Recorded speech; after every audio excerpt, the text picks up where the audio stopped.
Vazquez with another video review. And on today's episode, we're going to be taking a look at the new Marvel Legends series, 80 Years Colossus and Juggernaut set. What you primarily have is a couple different figures that we got previously, mostly repainted, but with some additional accessories and some newly sculpted parts. For the package, you got this really nice open window that obviously shows Colossus and Juggernaut. You got the X-Men, the names down there. Top here, you have a fairly nice kind of spot varnish Marvel logo right there. Bottom, nothing. Side, you got some comic images of Colossus fighting Juggernaut. Same thing on the opposite side, but you get just more up-close images of Juggernaut. The back of the package, you do get more of that with the other comic book.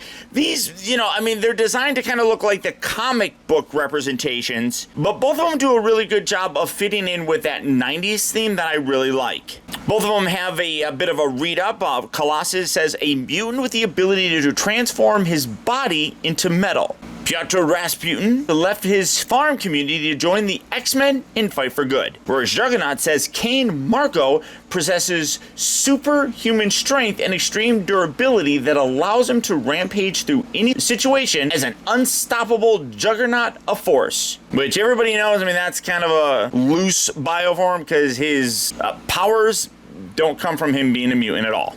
Most of you already know that. But for the packaging on this, very nice, but that is about it. So without further ado, let's get them out here and see how cool they actually are. Alright guys, so here we have the 80th anniversary Marvel Legends Colossus and Juggernaut open up and out of their packaging. These are two of some of the heaviest hitters in the entire X-Men universe, and these figures are definitely up there as well. Now, as I said previously, they are primarily repaints, but there are some changes to them, such as additional accessories here for Juggernaut and even some remolded parts here for Colossus himself. Now, starting off first with Juggernaut, I'm gonna pull him off to the side. This is based off of the Build-A-Figure that we got a couple years ago now. But again, primarily he has been repainted. The majority of his costume here has a more reddish tone, whereas the previous Build-A-Figure had a lot more kind of brown colors put in there. I'll bring that one out as I still have that figure, but what you're basically looking at is a little bit more of a comic book inspired and 90s cartoon look for Juggernaut. The colors definitely reflect that, and then you can see that the helmet piece that Kane Marco wears is a lot wider. Again, I'll bring in the previous one for a comparison later on, but really that's about all that's different on the figure here. The head sculpt on the underside is basically the exact same. There is a slight repaint to it, but everything else is pretty much the same as that Build-A-Figure. What does kind of change is that you get some additional hands with them. You can see you have a more open hand, which I don't know what you're going to do with that, have them slapping someone. And then you have this clutching hand, which I guess you could use if you're going to pose him kind of like, I mean, I do this and then here's Colossus's fist, you know, like if you wanted to do something like that, you probably could. Or I really wish that he actually came with, you know, his Crimson Gem. That would have been a nice accessory to throw in with this as well, because as we know, he gets his powers from that gem, and that would have been, you know, a cool additional accessory. The other really cool part is that you can take this head sculpt off, just pop it off just like that. Again, remember, it was a Build-A-Figure, so you can pop it off and then you get this additional portrait, which is of Kane Marco, which looks fantastic. You can see great detail on there. I love the wash that they got here in the hair for him. You can see that his face is all sorts of beat up. You got kind of like a bruised eye right there. I even like how, I don't know how well I can get in there. Let me see how close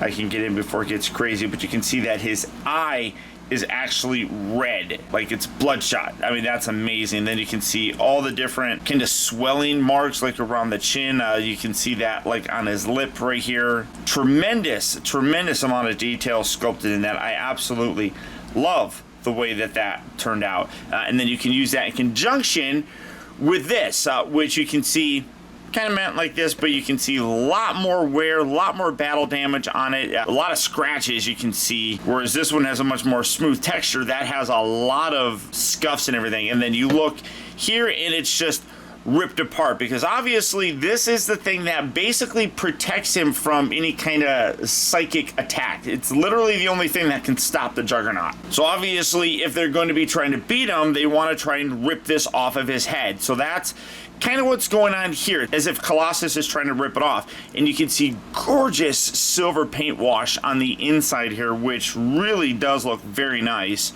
I feel as if, like, if you folded it though, there wouldn't be enough kind of like stuff there. So it's not all that proportional. But what you can do is you can take this, and it doesn't actually really like peg in there, but you can kind of see these little groove lines on the inside here. You can take his head and basically just line this up and kind of put that where his eye is, and you can see that it kind of fits along where his hair kind of goes in, and you can create that look, which again is gorgeous. And then that explains why that eye would be, you know, all busted up. So taking this on and coming over here, you pop that on thusly.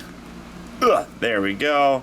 Gives him a giant sort of look, and then you put that on there, and again you just kind of line that up, and you can create that as opposed to that for a display option. Both I think look fantastic. If you're going to be doing a battle display, this is going to be a good one to go with. I think that is absolutely terrific how they thought to include something like that. You can still pose it around. This does just sit on there. It doesn't really lock in or anything, but I love how you can see that it fits along where the hair is. I mean, that's terrific sort of thought process in terms of creating a new look for him. Now, bringing in the previous one for the comparison, here it is. Now, again, like I said, this was the build-a-figure wave. So there is, you know, for me, a little bit of kind of an annoyance that we were going to get this figure and you didn't need to get all those other figures to get this. It is what it is, I guess. You know, there's the exclusivity of collecting all those other figures to create the Build-A-Figure, which I like that concept. And it's a good way to kind of get bigger figures like this out to us. But if they were going to do this, kind of is annoying that I did spend money to get that. But it is what it is. You can see, though, what I was talking about. Colors, dramatically different. It is a lighter color here, which again is more cartoon accurate. This one has a little bit darker of a look, which still does look really very nice. But also you see the big difference is the helmet. This is a little bit smaller looking than this one. Both still look really good. It's honestly, I don't know which one I like more. I think that has a little bit more of that cartoon sort of look that I go for, but this still does look really good. They are, again, like I said, fairly compatible with the pieces, so if you wanted to swap them out, or hey, I mean, you can even take this guy and you can put that on there if you wanted. That really wouldn't match all that well because the color's different, but you could still put that head on there. But what I wanted to show you here is while the different domes are different sizes and such, the head sculpts on the inside are, it's really hard to see, are identical. You just have a little bit different of a paint, whereas this one you can see his blue. Yeah, I don't know how well you're going to be able to see that there. Maybe if I zoom in a little bit more, you can see that he's got his blue eyes there, whereas this one, his eyes are all white, as if he's channeling the power of his crimson gem. So I have no idea if that's what he's doing, but the rest of the head sculpt underneath is basically the same. You just got a little bit of a different paint scheme. These have a little bit better detail painted in the teeth. They're a little bit more yellowish looking, whereas these ones have a little bit more clean of a look. So you got ugly teeth, and then you got teeth here with some whitening, I guess, going on. But you can also see that the dome on the original one is a lot more battle damage. I kind of like this one a little bit more, as if it's homemade and he hammered it out himself. Oh, just throwing it around. You know, not necessarily a, like pre-made sort of thing, I guess. I mean, this just has a more homemade feel to it because of the dents and everything that's on there, or maybe just, you know, battle damage just in general. But that's really the biggest difference between these two. Again, you got the color and everything. This one comes with the belt that you could take off and you put on here because, again, he is a Build-A-Figure, so you can detach pieces and stuff. One thing that I will say, though, that I'm not a big fan of, in order to facilitate the swapping of these, they change things. Like these, you could not, like, the wrists do not come out of this guy. Those are locked in there. This one, these come out like a little bit too easy, especially when you're trying to bend his elbow. You can see that the peg here is very small, and then you could probably remove that if you really wanted to. So, I mean, it gets in there, but when you're trying to, like I said, bend his elbow, the wrists, unless you put like the leverage point up here, it pops off very, very easily. So I'm not a big fan of that change to it. I love the fact that you can you get different hands with them, but that was definitely a regression, I would say. Articulation wise, it's the exact same as the Build-A-Figure. You do have a ball joint and also have a hinge that you can get him looking up and down. You have shoulders that move in and out. They rotate. He rotates at the upper part of the bicep. Again, you got basically only two ratchet joints here at the elbow. But again, be careful when you're doing it. You can rotate that around, and then you can hinge his wrist forward and back. He does have an ab crunch, does have the rotation at the waist, forward and back, in and out, rotation at the thigh, just one bend here at the knee, but a decent range of motion with it. The ankles do move forward and back, and then they have that weird tilt thing going on. So there is the Juggernaut. You know, if you didn't get the Build-A-Figure, this is a nice thing to be able to have, but then I feel like if you got the Build-A-Figure, then you're like, well, why do I need another Juggernaut? I mean, that one is, in my opinion, still very worthy of being in a display. Because I don't know a lot of people that are going to be displaying him with that. Maybe this, that I could definitely see, especially, like I said, if you're going to be doing a battling scene. So I don't know, the extra hands, I don't necessarily feel were all that necessary, especially since they, I feel, regressed in some aspects because now the wrists pop off fairly easily, but that is the Juggernaut. Up next, we have Pietro Rasputin, otherwise known as Peter Rasputin, or Colossus. Now, this guy is absolutely terrific. The silver color on here is gorgeous. The outfit is very classic looking to the comic books as well as the cartoon. Now there are, I shouldn't say that. I did get the previous one. I just never opened it, and then I ended up just ultimately selling it because it's not the look that I wanted to have. But he does have some reused parts, mostly like the arms, the head, maybe like the little ab section right here. I don't know, no, that's all one piece, and maybe the lower legs, but I know that the upper torso is different because he's got this little flare thing here on the sides, and then the upper thighs here also, I don't know if that's a separate, no, I don't think that's a separate piece. This section here is also new. The belt is a separate piece, so that's a new piece as well, but taking those old pieces and then putting them together with some of these new ones created what I think is an absolute gorgeous looking representation of Colossus. This is the look that I love. This is what I wanted all along. Coming in to get a little bit closer, like I said, that silver color is gorgeous. It's a little bit lighter of a color. That previous one was a darker one, which still looked pretty nice. I just really like this very reflective silver color. Colossus was always a character that was really very intriguing to me. He seemed like he was very reluctant. I mean, that's his character. He's not much of a fighter. He doesn't like fighting, but he does so for the right purposes. And sometimes he was a good guy. Sometimes he was hooked up with Magneto as an acolyte in the original well, not the original comics, but in the comics that I read,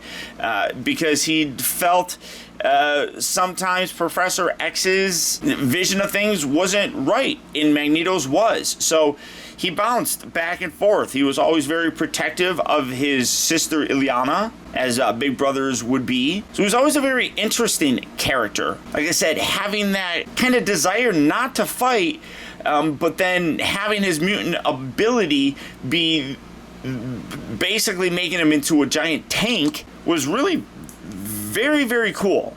For his accessories, all he comes with are alternate hands. You can see I got both of them kind of plugged in here. You got a left hand here that can either be a closed fist or the kind of open clutching hand, which I have on here, or you could have put a fist on there. It really doesn't matter. But gorgeous detail on this as well. The line work is outstanding. The different kind of grooves throughout his entire body really stand out very nicely and still do a great job of capturing that muscular look. I mean, like, these arms are just ripped. His whole body is phenomenal. And then that stern look on his face just really is very, very cool. The only part that I would say that I wish that they maybe did a little bit differently would be like the little neck joint right here. You can see it's just a gray plastic. That's the same on like his wrists. You can kind of see it's hidden a little bit, but like you can see it right there. So I do wish that that was done a little bit better. Let's see, did they? I mean, they painted like down here at his thighs. Although, does this thigh actually? Yeah, it does. I mean, these thighs are basically painted as well. You can see that the bottom section here has that red paint, which is nice to see. And then you can see that that's got that silver. Do his elbows, like his elbows up here, have that paint on there? So, kind of wish that they did that. Maybe at least with this up here. Because again, you can see that on the back. The wrists are hidden a little bit better, so I don't mind that all that much, but it would have been a little bit, if I was just being nitpicky. I know someone's going to complain about me being, you know, like, hey, you're picking at the bottoms. Well, that's what a reviewer does. He points things out. For his articulation, the head also is on a ball joint, so you get a nice range of motion. Then you do have that hinge. Lets him look nice far down and nice far up. What? I don't even know that was proper English. Oh, you got those ugly joints there as well. So in and out at the shoulders, about that far out. Does rotate all the way around. This does get a little bit tighter up here when you're going around the shoulder piece, but it's not that bad. Rotates at the bicep. He has limited, well, I mean, 90 degrees here at the elbow. Well, it's a little less than 90 degrees at the elbow, but his biceps are just too big, you know. So I guess even if a real person, you know, I don't know. I was going to say that a real person might not be able to have 90-degree bends there, but they probably do. I feel like the wrists are like kind of perpetually always a little bit too far in on this ratchet joint or too far out on that ratchet joint. I kind of wish it was a little bit more in the middle, but you know, whatever. Rotation, you do have the upper ab crunch. You can go way far back, creates that weird gap, but you know, whatever. Rotates at the waist. Like I said, the belt section here is a separate piece, so just kind of move that around to get that looking good. Hips forward and back, doesn't really go back too far because of his butt, moves in and out. Rotates at the upper part of the thigh. He does have two bends here at the knee, which is nice, and then the ankles do tilt side to side, and then they move forward and back. Are they moving forward and back? Wow, that one does. That one, oh yeah, that's just really, really stiff there. So get that there. Overall, though, again, a terrific look for this character. All of these, or both of these figures are kind of the oversized Marvel Legend figure. Let me bring Juggernaut back in. So really large figures and a good price. I mean, here is, for example, here's Iceman. Which I know I picked the one that's probably the hardest to see. Here, I'll put him in front of him. You should be able to see him pretty good. But you can see that this is kind of the standard size for a Marvel Legend figure, whereas these guys here definitely are oversized, as they should be. I mean, they're giant beasts. But with the oversized does come a higher price point on them. I don't think it's really all that bad. I think it's a fairly relatively good price for two very large figures. Clocking in at a little over $60 for these two. like I said, I don't feel it was all that bad. Considering a Marvel Legend is about $20 by itself, these being the oversized ones with the bunch of additional accessories, I guess, I think is a pretty good price for these. They're iconic. The looks for them are definitely the classic look that I personally love. So if you are an X-Men fan, this is absolutely a set that I would recommend picking up.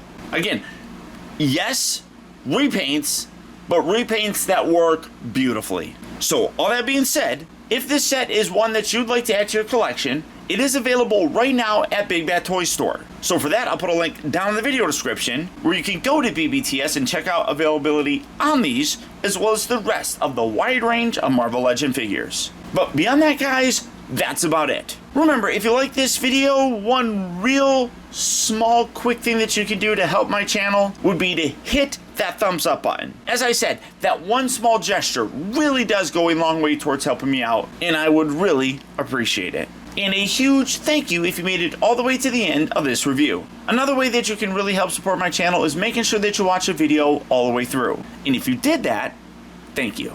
I'd also like to send a huge shout out to all of my patrons, who through their continued support, now more than ever, really do help to make reviews like this possible.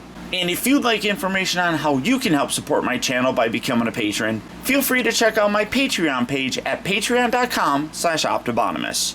And finally, remember, grow wise, grow strong, but never grow up. Thank you for watching and taking the time to be a kid.